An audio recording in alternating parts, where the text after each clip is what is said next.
অবশেষে দীর্ঘ অপেক্ষার পর আবারও নতুন ধারাবাহিকে ফিরছে জনপ্রিয় অভিনেতা আদৃত রয়।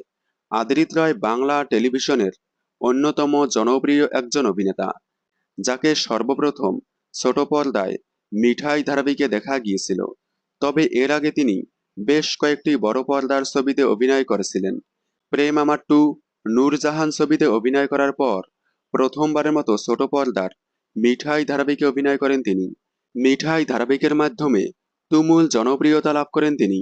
তবে মিঠাই শেষ হওয়ার পর তাকে আর কোনো ধারাবাহিকে দেখা যায়নি।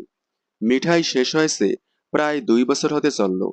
অবশেষে 2 বছর পর আবারও নতুন ধারাবাহিকে ফিরছে অভিনেতা আদৃত রয়। জি বাংলায় আসছে এন আইডিয়াস ক্রিয়েশন প্রোডাকশন হাউজের নতুন ধারাবাহিক, যে প্রোডাকশনের আন্ডারে বর্তমানে জি বাংলায় চলছে অমর সঙ্গী। এছাড়াও সম্প্রচার হয়েছিল আলোর কোলে। অমর সঙ্গীর পর আবারও আসছে এই প্রোডাকশনের নতুন ধারাবাহিক। এই নতুন ধারাবাহিকে নায়কের ভূমিকায় অভিনয় করতে দেখা যাবে তাকে। তবে তার বিপরীতে নায়িকার ভূমিকায় কাকে অভিনয় করতে দেখা যাবে তা এখনো জানা যায়নি। আপনারা এই নতুন ধারাবাহিকে নায়িকার ভূমিকায় আদৃত রয়ের বিপরীতে কাকে দেখতে চান কমেন্টে জানাবেন।